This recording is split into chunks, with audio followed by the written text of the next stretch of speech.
Hello everyone, welcome back to the channel. हम cover कर रहे हैं सीयूईटी कॉमर्स 2025 के सिलेबस को और इस पर्टिकुलर सेशन में हम डिस्कस करेंगे बिजनेस स्टडीज के क्वेश्चंस को। बिजनेस स्टडीज के क्वेश्चन की अगर हम बात करें तो हम 2024 के प्रीवियस ईयर के क्वेश्चंस की हम बात करेंगे इस पर्टिकुलर सेशन में। अगर हम क्वेश्चन की बात करें तो आपको इस पूरे सेशन में आपको 30 टू 35 क्वेश्चंस देखने को मिलेंगे, जो कि आपके एग्जाम पॉइंट ऑफ व्यू से इंपॉर्टेंट है। और ये मैं क्यों करवा रही हूँ, रीज़न बीइंग कि जो आपका 2024 का जो आपके पेपर थे, वैसे सेम आपको हर साल के पेपर में आपको उसमें कोई ज़्यादा चेंजेस देखने को नहीं मिलते हैं। वो सारे एक जैसे ही क्वेश्चन्स होते हैं। जैसे मान लो अगर आपके पेपर में प्रिंसिपल ऑफ मैनेजमेंट के ऊपर आपको क्वेश्चन्स देखने को मिले हैं, आपको हर साल प्रिंसिपल्स ऑफ मैनेजमेंट के ऊपर आपको क्वेश्चन देखने को मिल जाते हैं।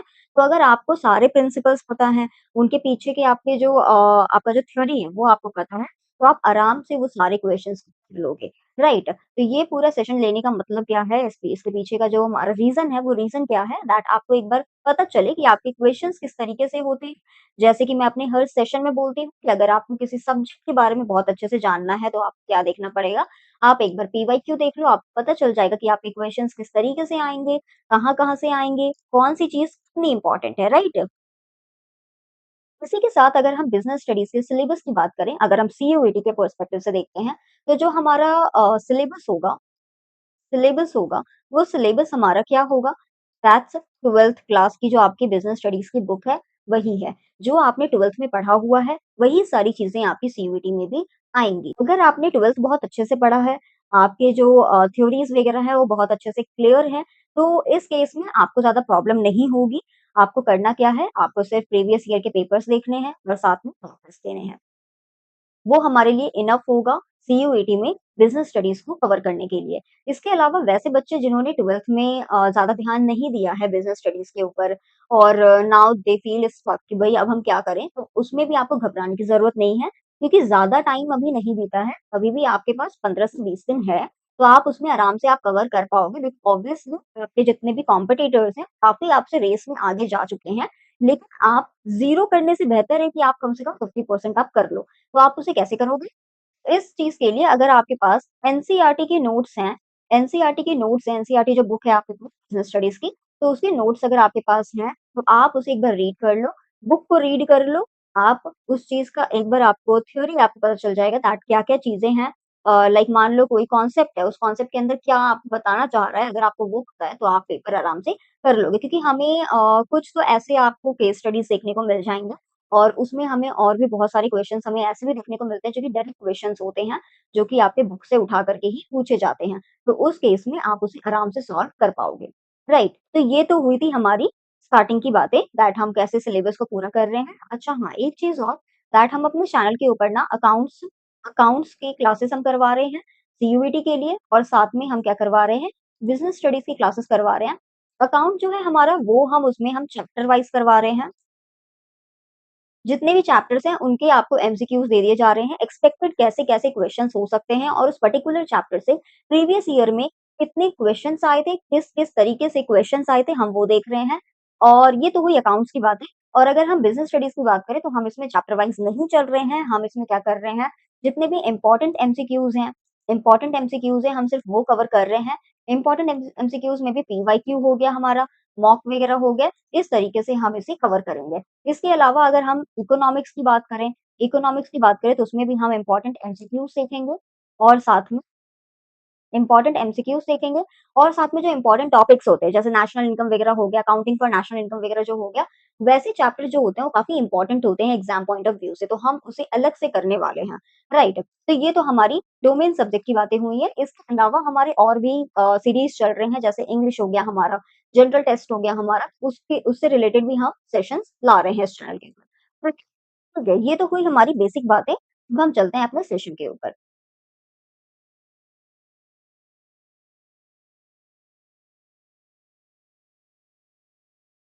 मैंने पहले ही बताया कि इसमें हम चैप्टर वाइज़ नहीं कर रहे हैं।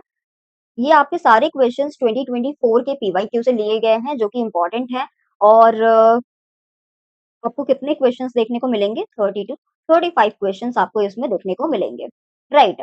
इसके अलावा अ, अगर हम बीएसटी की बात करें तो बीएसटी में कुछ इम्पोर्टेंट चैप्टर्स हैं, जैसे कि हमारे प्रिंसिपल्स ऑफ मैनेजमेंट की बात कर लेते हैं। प्रिंसिपल्स ऑफ मैनेजमेंट की बात कर लेते हैं।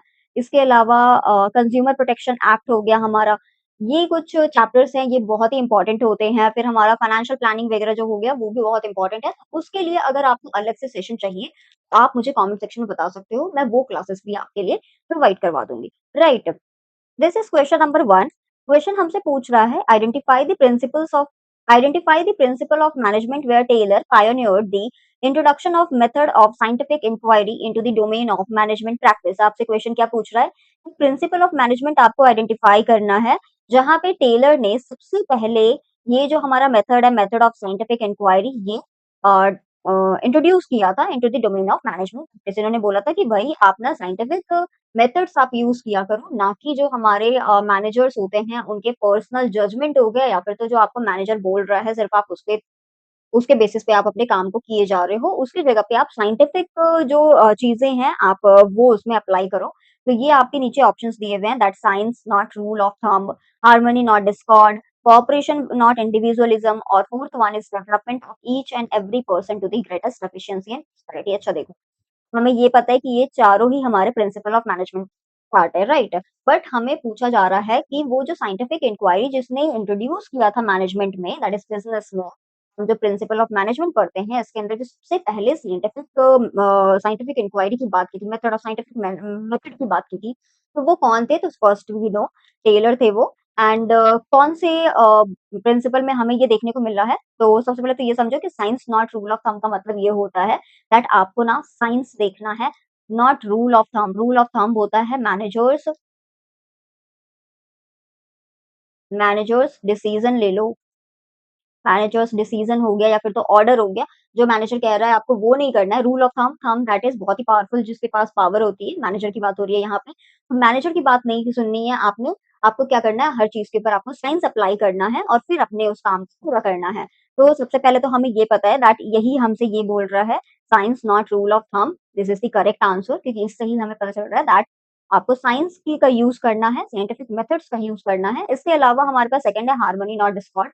हार्मनी नॉट डिस्कॉर्ड के अंदर ये हमसे बोला गया है दैट आप जो मैनेजर और वर्कर है, मैनेजर और सबॉर्डिनेट है, उसके बीच में ना आपको हार्मनी बना करके रखनी है। आप इकट्ठे होकर के काम करोगे तो ज्यादा इफेक्टिवली आप काम कर पाओगे। Third we have cooperation not individualism, ये भी इसी का पार्ट ही है, इसके जैसा ही है ये, दैट आप कोऑपरेट करके आप काम करोगे। इंडिविजुअल अगर अलग अलग एम्प्लॉय अपना काम करेगा तो वो सही से ऑपरेट नहीं हो पाएगा। Development of each and every person to the greatest efficiency and prosperity. अब देखो अलग-अलग जो लोग होते हैं उनकी अलग-अलग लेवल पे उनकी नीड्स होती हैं, तो आपको हर एक बंदे की, हर एक पर्सन की डेवलपमेंट के बारे में आपको सोचना पड़ेगा to the greatest efficiency and prosperity. So that अगर आप उनका अच्छा करोगे तभी वो आपको इन रिटर्न आपके मैनेजमेंट में हेल्प करेंगे। ठीक है, ये तो हमारा क्वेश्चन नंबर 1 था दैट आपसे पूछा गया था कि प्रिंसिपल ऑफ मैनेजमेंट, इसके लिए आपको क्या जानना ज़रूरी है? कि आपको पता होना चाहिए कि प्रिंसिपल ऑफ मैनेजमेंट में कौन-कौन से प्रिंसिपल्स हैं और उसका मतलब क्या है, उसके अंदर हमें क्या बताया गया है, राइट?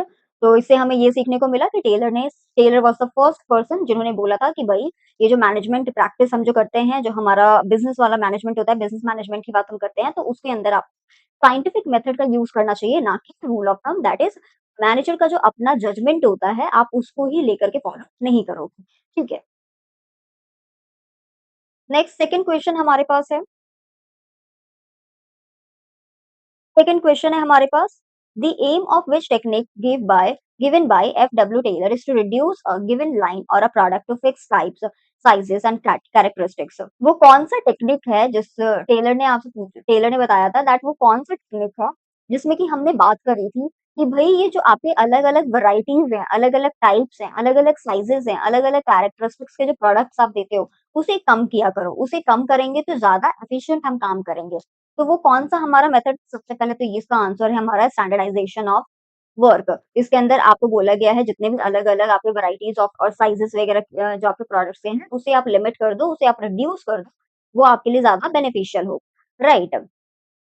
नीचे हमारे पास फंक्शनल फोरमैनशिप दिया गया है। इसमें बोला गया है दैट एक पर्सन जो है, जैसे कि अगर आप मैनेजमेंट की बात करते हो, मैनेजर की बात करते हो, मैनेजर होता है वो हर एक डोमेन के लिए वो एप्ट नहीं होता है। वो सारी चीज़ों में वो कहते हैं ना, सारी चीज़ों के लिए वो परफेक्ट नहीं होता है कि आप वो सारी चीज़ें वो मैनेज कर लेगा। तो वो पॉसिबल नहीं है। तो उसके लिए बोला गया है कि हर एक डिपार्टमेंट, हर एक डोमेन के लिए आप अलग-अलग फोरमैन को आप बिठा करके रखो, पर्सन को बिठा करके रखो और वो हेल्प करेंगे मैनेजर्स को। तो ये फंक्शनल फोरमैनशिप यानी कि हर एक फंक्शन के लिए एक अलग-अलग फोरमैन को हम अपॉइंट करना है, ये बात होती है इसके अंदर। इसके बाद अगर हम मेथड स्टडी की बात करें तो मेथड स्टडी होता है जैसे कि देखो एक काम करने के ना बहुत सारे तरीके होते हैं और वो अलग-अलग तरीके जो आप मेथड्स आप निकालते हो, कि कौन से मेथड से आप किस तरीके से आप काम कर सकते हो दैट इज़ मेथड स्टडी उसके अंदर हम वही पढ़ते हैं। दूसरा हमारे पास है टाइम स्टडी के अंदर हम पहले से ही एक हम स्ट्रैटेजी बना लेते हैं दैट इस पर्टिकुलर काम करने में इतना टाइम लगेगा, यानी कि वर्कर वाइज़ आप टाइम अलॉट करते हो दैट इस काम को करने के लिए इतना टाइम लग रहा है, दैट्स टाइम स्टडी। तो ये तो हमारे 4 टेक्निक्स की बात हुई, इसी में आपका होमवर्क होगा वो फैटीग स्टडी के बारे में बताना है, फैटीग स्टडी। राइट। तो ये हमारा क्वेश्चन नंबर 2 था जिसके अंदर आपसे आपसे पूछा गया था कि टेलर का वो कौन-सा टेक्निक है, उन्होंने कौन-सा टेक्निक की बात की थी, जिसके अंदर उन्होंने बोला था कि ये जो टाइप्स ऑफ जितने भी अलग-अलग टाइप ऑफ प्रोडक्ट आप दिखाते हो ना, उसे रिड्यूस करो, उसे लिमिट करो। तो वो बताता है स्टैंडर्डाइजेशन ऑफ वर्क, उसके अंदर हमने ये पढ़ा हुआ है। Next we have question number 3 के अंदर हम पढ़ते हैं under which dimension of business environment is online booking of air tickets included. अगर हम बिज़नेस एनवायरनमेंट की बात करें तो बिज़नेस एनवायरनमेंट क्या होता है, ये बेसिकली एक्सटर्नल फैक्टर्स होते हैं जिनकी वजह से आपके ऑर्गेनाइजेशन के ऊपर फ़र्क पड़ता है। तो वो कौन-कौन से होते हैं? लीगल होता है, इकोनॉमिक होता है, टेक्निकल होता है और सोशल डायमेंशंस होते हैं। तो अगर हम अलग-अलग देखें तो लीगल डायमेंशंस होते हैं कि वो कौन-सी चीज़ें हैं, कौन-कौन से फैक्टर्स हैं जो कि आपके बिज़नेस को लीगली अफ़ेक्ट कर सकते हैं। तो इसके अंदर आपको एक्ट्स वग़ैरह आते हैं, एक्ट्स वग़ैरह हो गए या फिर तो आपके पॉलिसीज़ वग़ैरह जो होते हैं वो इसके अंदर आ जाते हैं। और अगर आप इकोनॉमिक डायमेंशन की बात करें तो इकोनॉमिकली जो आपको अफ़ेक्ट करते हैं जैसे कि आपका प्राइस लेवल चेंज हो गया या फिर तो या फिर तो रेट में चेंजेस हो गए। तो इस तरीके से आपके इकोनॉमिक डायमेंशन में चेंजेस आपको देखने को मिलता है। टेक्निकल डायमेंशन की बात करें तो कोई सॉफ्टवेयर की बात कर लो या फिर तो टेक्नोलॉजिकल एडवांसमेंट की बात कर लो, तो वैसी चीज़ों की वजह से आपके बिज़नेस के ऊपर आपको इफ़ेक्ट पड़ता है, तो वो हमारे टेक्निकल डायमेंशन के अंदर आता है। उसके बाद है सोशल डायमेंशंस जैसे कि आपका पॉपुलेशन हो गया, फिर लिटरेसी वगैरह हो गया, ये सारी चीज़ों के ऊपर आपके बिज़नेस के ऊपर जो फ़र्क पड़ता है दैट्स सोशल डायमेंशन और इसी में एक ऐड कर लो पॉलिटिकल,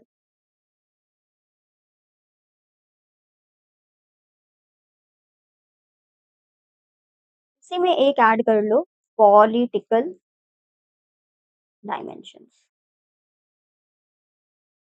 पॉलिटिकल डायमेंशंस होते हैं जैसे कि आपके गवर्नमेंट की वजह से एक स्टेबल पॉलिटिक्स जो होती है पॉलिटिकल डायमेंशन की अगर हम बात करें तो पॉलिटिकल डायमेंशन में स्टेबल गवर्नमेंट हो गया। स्टेबल गवर्नमेंट जो होता है स्टेबल गवर्नमेंट की वजह से आपको पॉलिटिकली आपको क्या-क्या बेनिफिट्स मिल रहे हैं, that's basically politics dimension, right? तो अगर आप क्वेश्चन के ऊपर हम वापस आते हैं, तो हम क्वेश्चन को देखते हैं दैट आपसे पूछा गया है कि वो बिज़नेस एनवायरनमेंट का कौन-सा डायमेंशन है, जो कि online booking of air tickets include होता है उसके अंदर। ऑनलाइन बुकिंग की बात हो रही है ना, दैट्स टेक्नोलॉजी टेक्नोलॉजी अगर आप किसी टेक्नोलॉजी को यूज़ करके अपने बिज़नेस में आप कोई प्रोडक्शन कर रहे हो या फिर तो कोई आप ऑपरेशन कर रहे हो तो दैट्स टेक्निकल डायमेंशन के अंदर इसकी बात होती है। दैट्स हमारा करेक्ट आंसर इसके अंदर टेक्निकल डायमेंशन होगा। अगर यहाँ पे कोई लॉ होता तो वो लीगल डायमेंशन होता, यहाँ पे किसी इकोनॉमिक टर्म की बात हो रही होती तो इकोनॉमिक डायमेंशन होता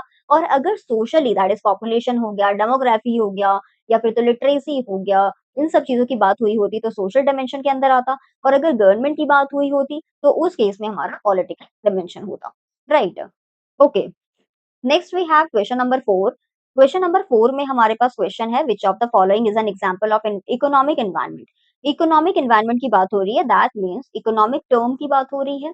कौन-सा एक्सटर्नल फैक्टर है उसकी जिसकी वजह से आपके बिज़नेस के ऊपर इकोनॉमिकली इफेक्ट हो रहा है, तो हम उसको economic environment money supply in economy ये हो सकता है, कॉन्स्टिट्यूशन ऑफ कंट्री कॉन्स्टिट्यूशन क्या है?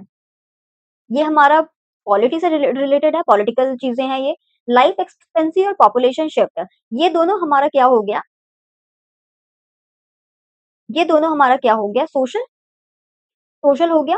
तो हमारे पास बस यही है जिसके अंदर हमें मनी सप्लाई देखने को मिलता है। मनी सप्लाई इन इकोनॉमी जो है ये एक एग्जांपल है इकोनॉमिक एनवायरनमेंट का, तो ये हमारा करेक्ट आंसर हो गया। Next we have question number 5। Question number 5 बोल रहा है which of the following is an example of legal environment. Legal environment की जब हम बात करते हैं तो कोई एक्ट हो गया, कोई पॉलिसी हो गई, उसकी बात होती है यहाँ पे, जिसकी वजह से आपके बिजनेस को चेंजेस देखने को मिलते हैं। आपके पास ऑप्शन में है डेथ और बर्थ रेशियो, ये हमारा सोशल के अंदर आता है। ट्रेड यूनियन एक्ट मैंने अभी बताया दैट कहीं पे भी एक्ट है या फिर तो पॉलिसी है तो ये हो सकता है, तो एक तो ये हमारा ऑप्शन में आ सकता है। प्रिवेलिंग पॉलिटिकल सिस्टम, देखो पॉलिटिकल सिस्टम अभी हमने बात करा था, जहां भी आपको पॉलिटिक्स देखने को मिल गया दैट इज पॉलिटिकल डिमेंशन की बात हो रही है वहां, पॉलिटिकल डिमेंशन की बात हो रही है। Public debt this is economical dimension की बात हो रही है। करेक्ट आंसर क्या हो जाएगा हमारा, देन ट्रेड यूनियन एक्ट हमारा करेक्ट आंसर है। लीगल एनवायरनमेंट कितना आसान था ना। अगर आपने बिजनेस एनवायरनमेंट पढ़ा होगा, ये टॉपिक पढ़ा होता 12th में अच्छे से, तो इसके अंदर आपने डायमेंशंस पढ़े होंगे। 4-5 क्वेश्चंस तो ऐसे डायरेक्ट क्वेश्चंस आपको देखने को मिल गए डायमेंशन के ऊपर। दैट मीन्स आप आराम से 4 टू 5 क्वेश्चंस आप एक ही चैप्टर से, एक ही टॉपिक से आप इसे टीच कर पाते, right. Next we have question number 6।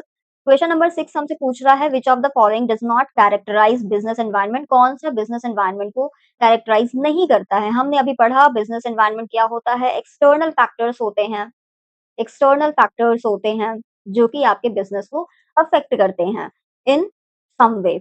आपके पास ऑप्शन में दिया गया है, आपकी कैरेक्टरिस्टिक्स बताने हैं बिजनेस एनवायरनमेंट की, कौन कौन से कैरेक्टरिस्टिक्स नहीं है। याद रखना पेपर जब भी आप दे रहे हो तो ऐसे तो आपका जो पेपर होता है उसके अंदर NOT बोल्ड में लिखा रहता है, बट अगर इन सम केस अगर वो नहीं लिखा हुआ है तो आप क्वेश्चन को बार बार अच्छे से ध्यान से पढ़ोगे सो दैट आप कुछ भी गलत ना करके आओ, राइट। ओके, तो आपसे पूछा गया है बिजनेस एनवायरनमेंट का कौन सा कैरेक्टरिस्टिक्स नहीं है। आपके पास ऑप्शंस है inter related, external forces, market orientation and product and relativity. तो देखो इंटर रिलेटेड होता है, this is the characteristics of business environment, तो ये नहीं होगा, ये तो यहाँ पे कैंसिल हो गया। एक्सटर्नल फोर्सेस अभी मैं बता के ऊपर आई हूँ दैट बिजनेस एनवायरनमेंट जो होता है वो एक्सटर्नल फैक्टर्स होते हैं, एक्सटर्नल फोर्सेस होते हैं उसके अंदर, दैट इज ये भी करेक्ट, ये करेक्ट है, दैट इज कैरेक्टरिस्टिक्स में आते हैं ये, तो ये इस आंसर के लिए गलत है ये।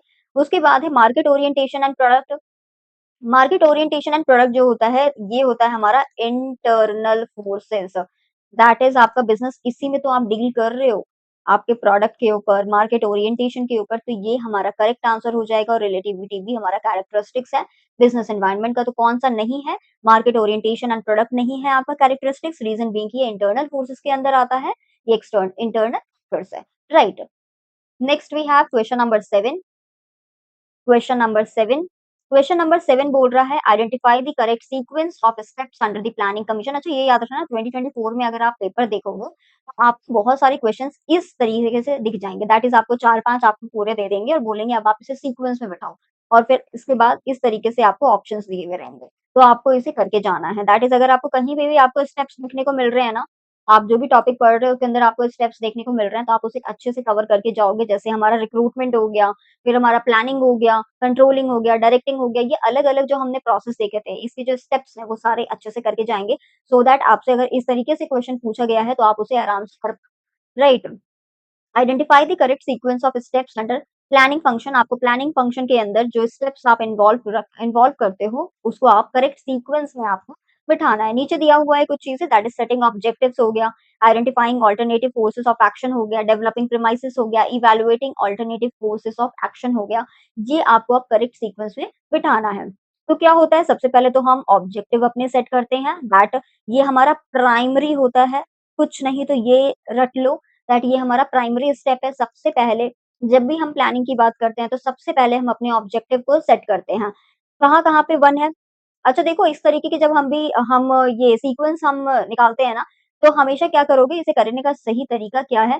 तो आप जो आपके ऑप्शंस है ना, उसे देखोगे, ऑप्शंस देखोगे। तो ऑप्शंस हमें पता है दैट ये हमारा प्राइमरी स्टेप है, दैट इज़ ये हमारा तो 1 होगा ही होगा। कहाँ-कहाँ पे 1 आपको देखने को मिल रहा है? एक तो आपको ये देखने को मिल रहा है और आपको ये तो हमारा कैंसल हो गया फिर, ये दोनों तो कैंसल हो गया। ऑब्जेक्टिव्स हम सेट करने के बाद हम अपने प्रीमाइसेस को डेवलप करते हैं। Developing premises this will be the second 1 3 that ये हमारा करेक्ट आंसर है।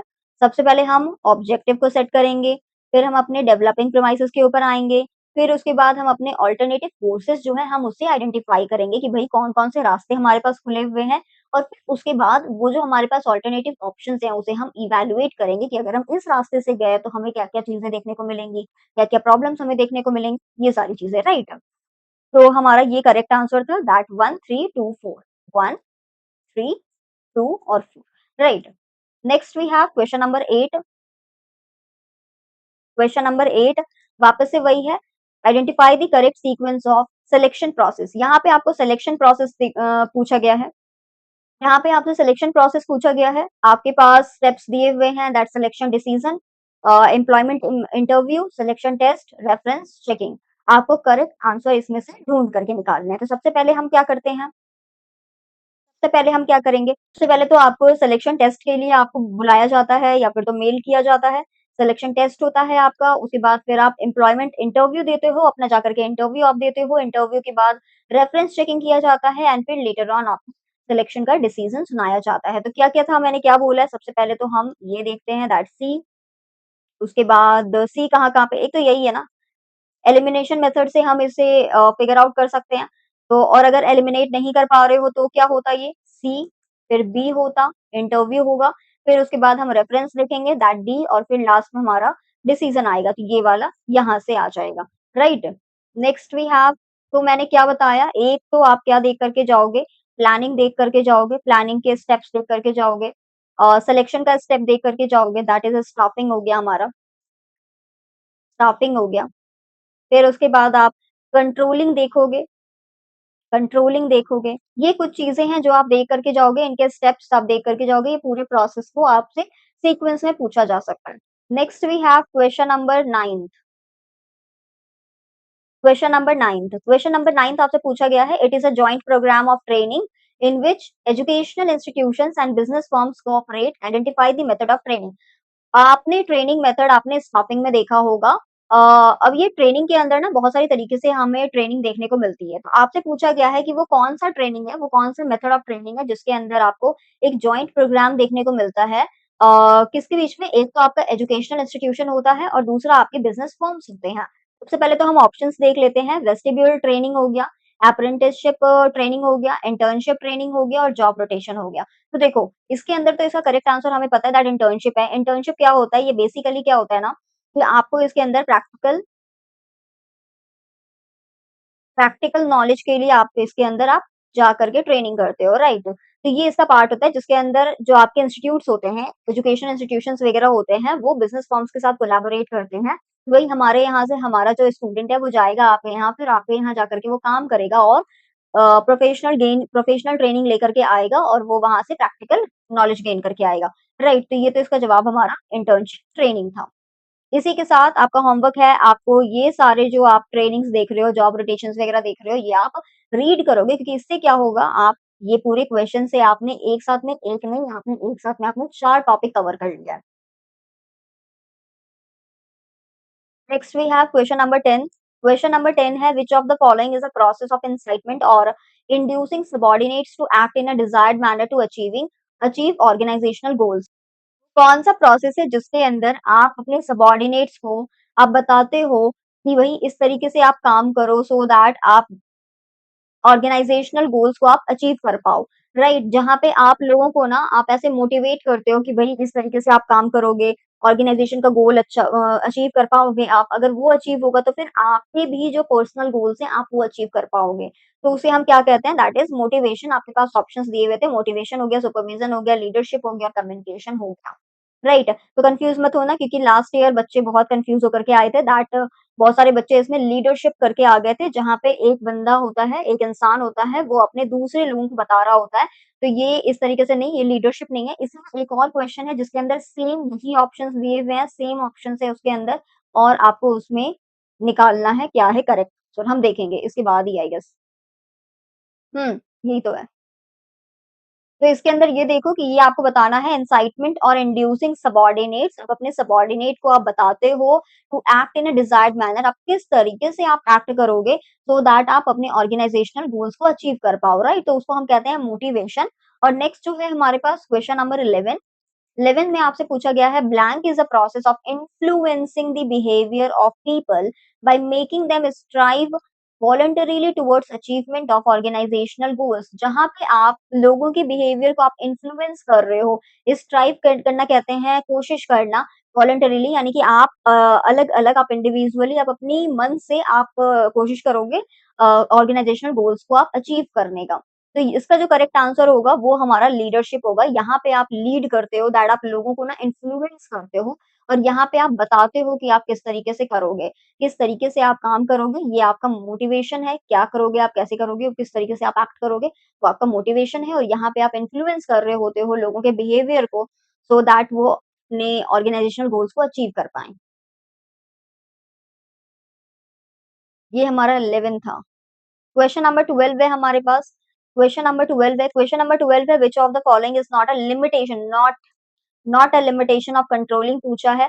कंट्रोलिंग के लिमिटेशंस क्या-क्या होते हैं? एम्प्लॉइज बहुत बार बोलते हैं यार बहुत कंट्रोल करता है हमारा मैनेजर तो। एक तो ये होता है दैट एम्प्लॉयी बहुत रेजिस्ट करते हैं आपकी बात सुनने से, ठीक है? उसके बाद कॉस्टली होता है, ट्रू है ये। तो आपको नीचे कुछ दिए हुए हैं options that is costly affair होता है, लिमिटेशन है ये, this is true.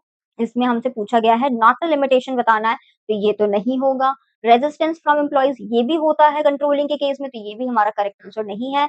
Ensure order and discipline क्या आप कंट्रोलिंग करते हो तो आपका ऑर्डर और डिसिप्लिन मेंटेन होता है दैट्स ट्रू। तो ये हमारा करेक्ट आंसर है और लिटिल कंट्रोल ऑन एक्सटर्नल ये भी हमारा नहीं होगा। नॉट अ लिमिटेशन का मतलब है कौन सा लिमिटेशन नहीं है दैट इज कब कंट्रोलिंग से आपको क्या मिलता है, क्या फायदे हैं, क्या एडवांटेजेस हैं। तो ये आपको बताना था। तो भई कंट्रोल करने से आपके ऑर्डर और डिसिप्लिन बने रहते हैं आपके ऑर्गेनाइजेशन के अंदर में। तो ये हमारा करेक्ट आंसर है। Next we have question number 13। Question number 13 हमसे पूछ रहा है only a 5% increase in labour cost may be more troublesome than a 15% increase in postal charges. Identify the concept pointed out in the statement. आपसे बोला गया है कि जो आपका लेबर कॉस्ट है ना वो आपका 5% से बढ़ गया है। वो ज्यादा प्रॉब्लम है में आपको डाल सकती है। देखो 2 कंडीशन है, एक तो आपका जो लेबर कॉस्ट है वो आपका 5% से इंक्रीज हो गया है। दूसरा आपके बोला गया है पोस्टल चार्जेस ये पोस्टल चार्जेस 15% से इंक्रीज हो गई। कौन-सा ज़्यादा आपके बिज़नेस को अफ़ेक्ट करेगा? पोस्टल चार्जेस से आपके बिज़नेस को उतना अफ़ेक्ट नहीं पड़ता है, लेकिन अगर आपका लेबर कॉस्ट आपका थोड़ा-सा भी चेंज होता है ना, तो उसके ऊपर आपको डायरेक्टली इन्फ्लुएंस करता है, डायरेक्टली अफ़ेक्ट करता है। तो ये आपको ज़्यादा ट्रबलसम होगा, ज़्यादा प्रॉब्लमैटिक होगा आपके लिए। जबकि आपका परसेंटेज कम होगा, फिर भी आपके लिए ज़्यादा प्रॉब्लम ये होगा। तो आपसे पूछा गया है कि वो कौन-सा कॉन्सेप्ट है, नीचे आपके कुछ दिए हुए हैं ऑप्शंस दैट इज़ डेविएशन हो गया, क्रिटिकल पॉइंट कंट्रोल हो गया, ब्रेक इवन एनालिसिस हो गया या क्रिटिकल पाथ मेथड हो गया। तो आपका जो करेक्ट आंसर है वो हो जाएगा हमारा critical point control, right? Next we have question number 14। Question number 14 बोल रहा है identify the function performed by financial market from the following statement. आपको नीचे फंक्शन आइडेंटिफाई करना है। तो आपके पास स्टेटमेंट दिया हुआ है holders of assets can readily sell their financial assets through the mechanism of the financial market.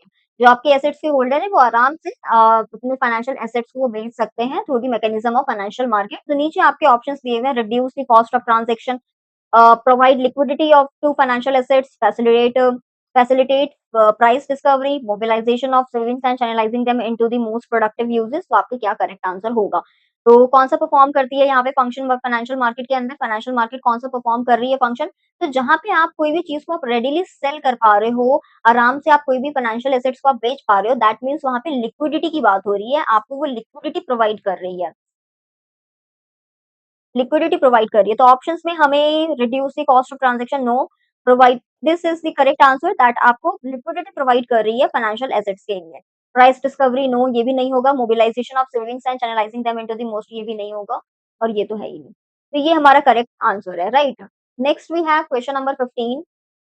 Question number 15 बोल रहा है if any of the parties are not satisfied by the order of blank they can appeal against such order to the state commission on the grounds of facts or laws within a period of 55 days from the date of order। अगर कोई party satisfied नहीं है किसके order से तो वो जाकर के स्टेट कमीशन में जाकर के अपनी अपील कर सकती है with 45 days from the date of order. तो कौन सा ऑप्शन होगा हमारे पास दिया हुआ है? देखो सबसे पहले तो ये समझो कि स्टेट कमीशन कमीशन की बात हो रही है कि किसके ऑर्डर से आप सैटिस्फाइड नहीं है तो आप उसके ऊपर जाकर के आप अप्लाई करते हो, अपील करते हो। तो ज़रूर कुछ नीचे में रहा होगा, उसके बाद ही आप स्टेट के पास जाओगे। स्टेट के बाद आप फिर नेशनल पे जाते हो आप, यही ना? तो आपके पास ऑप्शन में दिया हुआ है district commissioner commission, state commission, national commission, local court. State में तो प्रॉब्लम हो जाएगी फिर, स्टेट होता नहीं है वैसे तो। तो देखो यहाँ पे ऐसा है कि आपके क्वेश्चन में ही स्टेट कमीशन दिया हुआ है, तो ये तो हो नहीं पाएगा कि किससे आप सैटिस्फाइड नहीं हो। क्या आप स्टेट से सैटिस्फाइड नहीं हो, आप वापस उसी स्टेट में आप कंप्लेन कर सकते हो क्या, या फिर तो अपील कर सकते हो क्या? तो नहीं कर सकते हैं हम। स्टेट कमीशन में हम नहीं, तो हम उसके ऊपर जाते हैं। अगर स्टेट से आप नहीं हो सैटिस्फाइड, तो आप फिर नेशनल पे जाते हो। नेशनल भी नहीं है, हमें नेशनल कमीशन हम सैटिस्फाइड नहीं है और हम स्टेट के पास जाएँगे, तो वो भी तुक नहीं बैठता है, दैट इज़ आप नीचे से ऊपर जाते हो, तो नेशनल कमीशन भी हमारा करेक्ट आंसर नहीं है। तो या तो आपका डिस्ट्रिक्ट कमीशन होता है या तो आपका लोकल कोर्ट होता है। इन दोनों में से कोई एक करेक्ट आंसर होगा। कैसे याद रखेंगे इसे?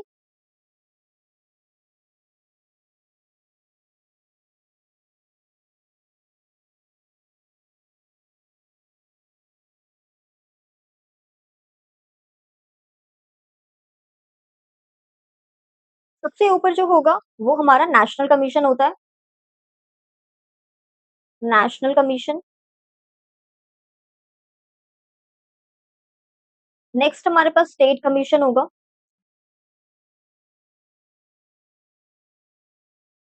थर्ड में हमारे पास डिस्ट्रिक्ट,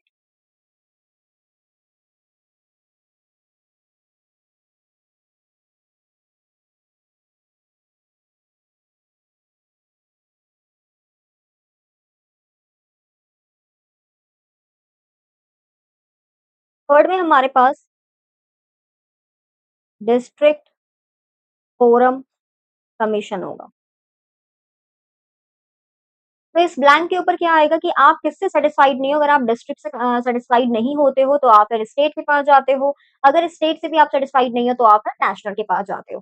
तो आप इससे पूछा गया है कि वो कौन-सी कोर्ट है जिससे आप सैटिस्फाइड नहीं हो, कोई पार्टी सैटिस्फाइड नहीं है, तो वो 45 डेज़ के अंदर स्टेट कमीशन के पास जा सकती है। तो आपका करेक्ट आंसर हो जाएगा यहाँ पे डिस्ट्रिक्ट।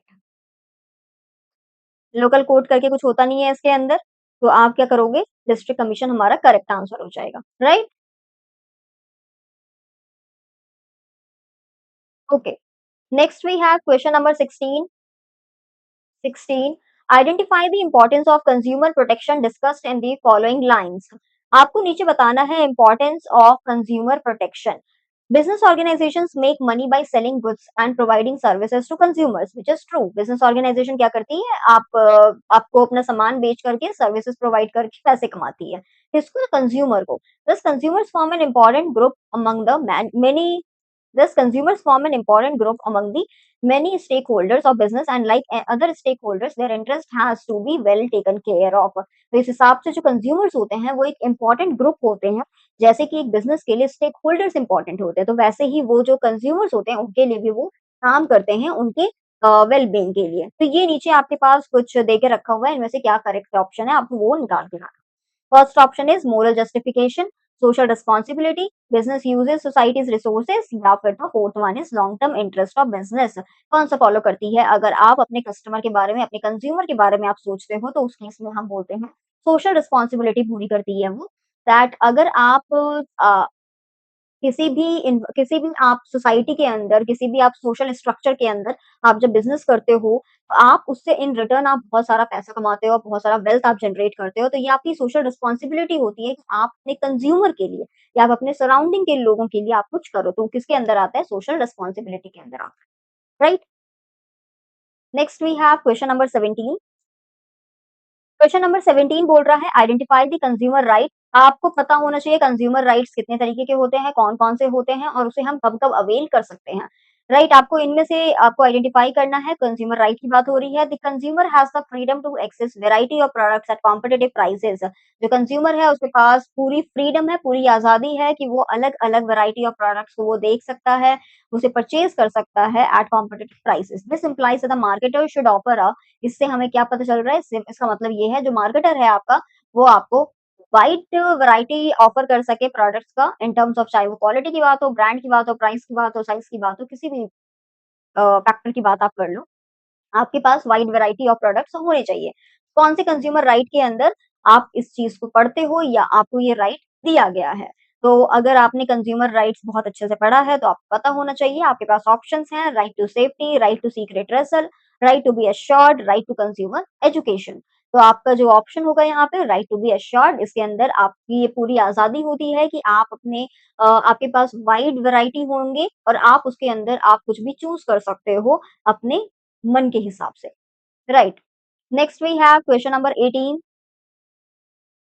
क्वेश्चन नंबर 18 बोल रहा है identify the method of flotation in primary market. Primary market की बात हो रही है wherein a company sells securities in block at an agreed price to a broker, जहां पे जो कंपनी है वो ब्रोकर को एक अग्रीड प्राइस के ऊपर वो अपने सिक्योरिटीज को बेच सकती है। प्राइमरी मार्केट में कहाँ पे होता है ऐसा? तो आपके पास ऑप्शंस दिए हुए हैं, rights issue, offer for cell, E IPO या फिर तो ऑफर थ्रू प्रोसेस। इसका करेक्ट आंसर है ऑफर फॉर सेल। इसके केस में क्या होता है, जो प्राइमरी मार्केट में जो कंपनी होती है वो ब्रोकर को बेचती है एक अग्रीड प्राइस के ऊपर और फिर ब्रोकर सेल कर देता है किसको? पब्लिक। इसे हम कहते हैं offer for sale. Next we have question number 19। Question number 19 बोल रहा है the market where existing securities are bought and sold is known as. वो कौन सा मार्केट है जिसके अंदर आप एग्जिस्टिंग सिक्योरिटीज को आप खरीदते हो और बेचते हो? तो वैसे मार्केट को आप क्या कहते हो? Options are primary market, secondary market, capital market या financial market. Don't go for this, ये नहीं होगा, दिस इज दी रॉन्ग, क्योंकि बहुत सारे बच्चों ने लास्ट ईयर ये देखा कि भाई मार्केट की बात हो रही है, सिक्योरिटीज की बात हो रही है तो फाइनेंशियल मार्केट, और बहुत सारे बच्चों ने तो कैपिटल मार्केट भी ये भी ऑप्ट करके आए थे, व्हिच इज रॉन्ग। ऐसा कुछ नहीं है, दोनों में से दोनों ही गलत है। क्या होगा? करेक्ट आंसर इसका है सेकेंडरी मार्केट। प्राइमरी मार्केट में न्यू सिक्योरिटीज को आप इश्यू करते हो और सेकेंडरी मार्केट की बात करें तो वहां पे एग्जिस्टिंग सिक्योरिटीज हम बेचते हैं और खरीदते हैं, तो इसका करेक्ट आंसर हमारा सेकेंडरी मार्केट होगा। इसी के साथ आप जब इस चीज को आप कर रहे हो तो आपका ये होमवर्क है कि आप प्राइमरी मार्केट क्या है आप वो पढ़ोगे, सेकेंडरी मार्केट आप पढ़ोगे, कैपिटल मार्केट आप पढ़ोगे और फाइनेंशियल मार्केट आप पढ़ोगे। इससे आपका जो बेसिक है वो आपका क्लियर हो जाएगा। Next we have question number 20। Question number 20 पूछ रहा है आपसे qualities of successful entrepreneur does not do not include. Successful entrepreneur की क्वालिटीज इनमें से कौन सी नहीं है? डू नॉट पूछा है आपसे। ऑप्शन है आपके पास initiative, self confidence, risk avoider, wealth creators. तो देखो जो इनिशिएटिव होता है वो तो एंटरप्रेन्योर को लेना पड़ेगा, क्योंकि सिंस वो एक बिजनेस पर्सन है और उसे अलग अलग आइडियाज उसे लेकर के आने हैं और उसी को इनिशिएट करना पड़ेगा। तो initiative quality is a quality of successful entrepreneur. Next self confidence होना चाहिए, अगर आप सेल्फ कॉन्फिडेंट ही नहीं हो तो आप सक्सेसफुल नहीं हो पाओगे। फिर है वेल्थ क्रिएटर, वेल्थ क्रिएट नहीं किया तो फिर क्या एंटरप्रेन्योर बन गया। और रिस्क अवॉइडर एक ऐसा क्वालिटी इसके अंदर आपको दिया गया है जो कि सक्सेसफुल एंटरप्रेन्योर का नहीं है। अगर आप रिस्क अवॉइडर होगे, रिस्क टेकर होगा तो ये करेक्ट होता। क्वालिटी के अंदर आपका रिस्क टेकर होता तो ये सही होता। आपका रिस्क लेने की क्षमता होनी चाहिए, ना कि अवॉइड करने की। तो ये तो हमारा करेक्ट आंसर था। Next we have question number 21। 21 पूछ रहा है identify the function performed by SEBI. SEBI के फंक्शन को आपको आइडेंटिफाई करना है। It controls insider trading, takeover bids and imposes penalties for such practices. ये क्या एक फंक्शन परफॉर्म करते हैं दैट आपका जो इनसाइडर ट्रेडिंग होता है इसे कंट्रोल में लाते हैं, कंट्रोल करके रखते हैं कि ऐसा कुछ ना हो, इनसाइडर ट्रेडिंग जैसा कुछ भी ना हो। और दूसरा अगर टेक ओवर बिड्स तो कुछ पेनल्टीज वगैरह अगर कोई भी ऐसा प्रैक्टिस होता है तो वहां पे वो पेनल्टीज वगैरह को वो चार्ज करते हैं, इम्पोज करते हैं। आपको नीचे दिया गया है इनमें से कौन से फंक्शंस इसके अंदर आता है। तो आपके ऑप्शंस हैं protective function, regulatory function, developmental functions, preventive function. देखो प्रोटेक्टिव फंक्शन होता है प्रोटेक्टिव जहाँ पे हम शेयर होल्डर्स के इंटरेस्ट को हम प्रोटेक्ट करते हैं, तो वहां पे हम प्रोटेक्टिव फंक्शन करेंगे। यहाँ पे किसी चीज को ना रेगुलेट करने की बात हो रही है, कोई रूल है कोई रेगुलेशन है उसको वो रेगुलेट कर रहे हैं, तो उसका करेक्ट आंसर हमारा रेगुलेटरी फंक्शन होगा। डेवलपमेंटल फंक्शन होगा जहाँ पे वो कुछ नई चीजों को डेवलप कर रहे हैं, कुछ अच्छी बेनिफिशियल चीजों को लेकर के आ रहे हैं, तो वो डेवलपमेंटल फंक्शन होगा। और प्रिवेंटिव होता किसी चीज को रोकने का काम करते हैं जहाँ पे, तो दैट्स प्रिवेंटिव फंक्शन। तो यहाँ पे सेबी क्या फंक्शन परफॉर्म कर रहे थे कि इनसाइडर ट्रेडिंग जो है उसे कंट्रोल किया जा रहा था, और अगर ऐसी कोई भी प्रैक्टिस हमें देखने को मिलेगा तो हम पेनल्टी इम्पोज करेंगे, that is regulatory function. Next we have question number 22। Question number 22 बोल रहा है proper matching of funds requirement and their availability is sought to be achieved by. एक प्रॉपर मैचिंग ऑफ फंड्स, कितना आपके required funds हैं वो और कितना आपके पास अवेलेबिलिटी है, आप कहाँ-कहाँ से आप फंड्स अवेल कर सकते हो, इन दोनों के बीच में प्रॉपर मैचिंग हम कैसे कर सकते हैं? तो आपके ऑप्शंस दिए हुए हैं financial planning, financial control, capital budgeting या इन्वेस्टमेंट डिसीजन। करेक्ट आंसर क्या होगा हमारा? Financial planning. इस चीज़ की वजह से आप अपने आपके कितने रिक्वायरमेंट्स है फंड्स की वो और कहाँ-कहाँ से आप फंड्स को आप अवेल कर सकते हो, अवेलेबिलिटी ऑफ फंड्स कितनी है, वो आप आराम से इसे निकाल सकते हो। इसी के बाद आपका होमवर्क होगा इन तीनों को आपको जानने का और फाइनेंशियल प्लानिंग के ऊपर आप रीड करना है। Next we have question number 23। 23 बोल रहा है date is blank but is more blank for a business because the payment of interest and the return of principal is obligatory for business. Debt क्या है लेकिन वो ज्यादा क्या है एक बिजनेस के लिए, क्योंकि उसे क्या करना पड़ता है, इंटरेस्ट पे करना पड़ता है and the return of principal जो होता है वो ऑब्लिगेटरी होता है, वो उसे लैप्स नहीं कर सकते हैं, इग्नोर नहीं कर सकते हैं। ऑप्शंस क्या क्या है? चीपर, रिस्की, सस्ता है, date is cheaper, true, but is more risky, risky भी है वो for a business because the payment of, हाँ बिल्कुल सही, ये सही है हमारा। और क्या है? Date is cheaper, true, but is more safe, safe नहीं है क्योंकि आपको पे करना पड़ता है ना, इंटरेस्ट भी आपको पे करना पड़ता है और जो प्रिंसिपल होता है वो भी आपको रिटर्न करना पड़ता है, ये भी ऑब्लिगेटरी होता है, तो ये तो नहीं है। डेट इज एक्सपेंसिव, ये तो यहीं पे गलत हो गया, डेट इज एक्सपेंसिव ये भी गलत हो गया, तो आपका करेक्ट आंसर है चीपर है वो, लेकिन साथ में वो रिस्क भी है किसी बिजनेस के लिए क्योंकि आपको इंटरेस्ट भी पे करना पड़ता है और साथ में आपको प्रिंसिपल अमाउंट भी आपको रिटर्न करना पड़ता है क्योंकि वो एक ऑब्लिगेटरी होता है। Next we have question number 24। 24th हमसे कह रहा है coordination unifies unrelated interest into purposeful work activity, identify the nature of coordination. नीचे आपसे पूछा गया है नेचर ऑफ कोऑर्डिनेशन बताना है कि कोऑर्डिनेशन क्या करता है, वो यूनिफाई करता है, इकट्ठे लेकर के आता है किसको, unrelated interest into purposeful work activity में। अलग अलग अनरिलेटेड इंटरेस्ट है, मेरा इंटरेस्ट अलग होगा, दूसरे का इंटरेस्ट अलग होगा, लेकिन फिर भी एक पर्पस के लिए, एक ऑर्गेनाइजेशनल गोल को अचीव करने के लिए सारे लोग इकट्ठे होकर के काम करते हैं, दैट्स कोऑर्डिनेशन, उसको यूनिफाई करता है। नीचे आपके दिए हुए हैं coordination is on all pervasive function. देखिए परवेसिव फंक्शन होता है दैट हर जगह होता है, दैट्स ट्रू, लेकिन ये इसको रिलेट नहीं कर रहा है, इसका ये नेचर नहीं है। Coordination is a continuous process, true, continuous process है ये, लेकिन ये भी इसका नहीं है, हमारा नेचर इससे रिलेट नहीं कर रहा है। Third we have coordination ensures unity of action, unity of action chances are कि ये हो सकता है। And fourth one is coordination integrates group efforts, that's the correct answer कि आपको क्या करता है कोऑर्डिनेशन, ग्रुप एफर्ट्स, यानी कि ग्रुप में आप, दैट इज ग्रुप में आप एफर्ट्स लेते हो, दैट अलग अलग लोगों के अनरिलेटेड इंटरेस्ट होते हैं, अलग अलग इंटरेस्ट होते हैं, लेकिन फिर भी वो इकट्ठे होकर के काम करते हैं और ऑर्गेनाइजेशनल गोल अचीव करते हैं। तो ये हमारा fourth one is the correct answer. Next we have question number 25। Question number 25। 25 बोल रहा है Aakash industries has installed a waste recycling plant in its premises and does not dump their waste material anymore। Akash industries है और उन्होंने क्या करा है, waste recycling plant को इंट्रोड्यूस किया है, इंस्टॉल किया है अपने प्रेमाइसेस के अंदर में, और वो अब वेस्ट मटेरियल को ना एज अ डंप नहीं करते हैं पानी में या फिर तो लैंड वगैरह में। This plant is providing employment, और इस प्लांट से ना वो एम्प्लॉयमेंट प्रोवाइड कर रहे हैं बहुत सारे लोगों को। Identify the objective of management which the company is achieving by doing the opposite activity. तो आपको बताना है मैनेजमेंट का ऑब्जेक्टिव क्या है यहाँ पे, जिसकी वजह से कंपनी अचीव कर पा रही है ये वाली, इस वाली एक्टिविटी से वो कौन से ऑब्जेक्टिव को फुलफिल कर पा रही है। तो आपके ऑब्जेक्टिव्स नीचे दिए गए हैं, इसके लिए आपको क्या जानना जरूरी है कि ऑब्जेक्टिव ऑफ मैनेजमेंट आपको पढ़ना है, इसे भी आपको रीड करना है, कवर करना है इस टॉपिक को। इसके बाद कौन कौन से ऑब्जेक्टिव्स होते हैं वो, और इसके अंदर आपके ऑप्शंस में कुछ दिए हुए हैं, दैट सोशल ऑब्जेक्टिव होता है किसी भी बिजनेस का, इकोनॉमिक ऑब्जेक्टिव होता है, पर्सनल ऑब्जेक्टिव होता है, और ग्रोथ की बात की गई है। तो ये हमारे कुछ ऑप्शन है, इनमें से क्या कर रहा है। तो सिंस आकाश इंडस्ट्रीज जो है वेस्ट रिसाइकलिंग प्लांट को इंट्रोड्यूस किया इन्होंने, तो यहाँ पे क्या हो रहा है कि आप सोसाइटल लेवल पे आप काम कर रहे हो, सोसाइटी के लिए आप काम कर रहे हो, दैट सोशल ऑब्जेक्टिव को आप फुलफिल कर रहे हो। दूसरा, एक तो आप क्या कर रहे हो, इससे आप करके आप अपने एनवायरनमेंट और सोसाइटी को आप ठीक रख रहे हो, और दूसरा आप एम्प्लॉयमेंट जनरेट कर रहे हो, एम्प्लॉयमेंट दे रहे हो, तो दोनों आपका सोसाइटल सोशल ऑब्जेक्टिव के अंदर आता है, राइट। तो इसका करेक्ट आंसर हो जाएगा सोशल ऑब्जेक्टिव।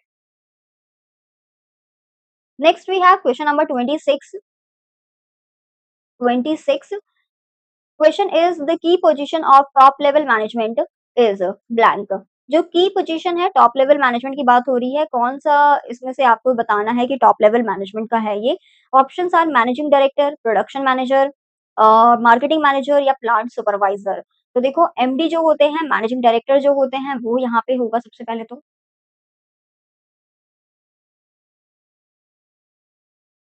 मैनेजिंग डायरेक्टर जो होते हैं, इनका काम होता है स्ट्रैटेजिक डिसीज़न लेना और प्लानिंग करना। That's it. ओके, सो ये हमारे टोटल 26 क्वेश्चन्स थे। 26 क्वेश्चन्स हमने किए हैं, बाकी हम जो नेक्स्ट हम जब सेशन करेंगे तो उसमें भी हम 25 टू 30 क्वेश्चन्स करेंगे, 25 टू 30 क्वेश्चन्स क्योंकि मैं अपने हर सेशन में मैक्सिमम 30 क्वेश्चन्स का टारगेट करती हूँ, दैट्स 25 टू 30 क्वेश्चन्स मैं लेती हूँ और उसे फिर मैं अच्छे से डिस्कस करती हूँ, राइट? इस सेशन में हमने 26 क्वेश्चन्स को कवर किया है, इसी के साथ हम नेक्स्ट में अच्छा हमारा जो लेवल होगा ना, जैसे ये आज का जो सेशन था, उसमें हमने थोड़े ईज़ी ईज़ी लेवल पे हमने क्वेश्चन्स को देखा था, जो कि डायरेक्ट क्वेश्चन्स हमें देखने को मिले थे। डायरेक्ट क्वेश्चन्स हमें देखने को मिले, कुछ तो हमें केस स्टडी जैसे अभी हमने आकाश वाला पढ़ा था, वो तो हमारा एक सिचुएशन दे दिया गया और आपसे पूछा गया कि कौन-सा यहाँ पे ऑब्जेक्टिव फुलफिल हो रहा है, राइट? तो वो हमारा केस स्टडीज़ के अंदर ही आ जाता है। तो हमारा जो लेवल होगा, जैसे आज के सेशन में हमने ईज़ी क्वेश्चन्स देखा, डायरेक्ट क्वेश्चन देखा, फिर नेक्स्ट हम देखेंगे मॉडरेट क्वेश्चन्स देखेंगे। मॉडरेट होगा जिसके अंदर आपको कुछ इनडायरेक्ट क्वेश्चंस भी देखने मिलेंगे। फिर उसके बाद हम और अपने लेवल ऊपर करते जाएँगे। तो ये हमारा पूरा रहेगा किस-किस तरीके से हम सेशन को हम कवर करने वाले हैं। और ये जो बिज़नेस स्टडीज़ का जो हमारा क्लास होता है, ये हमारा हर वेडनेसडे को होता है, हर वेडनेसडे को होता है, right? So that's it for the day guys. Thank you for watching this video. I hope ये वीडियो आपके लिए हेल्पफुल रही and if yes then like this video and do subscribe to the channel for more sessions. Thank you.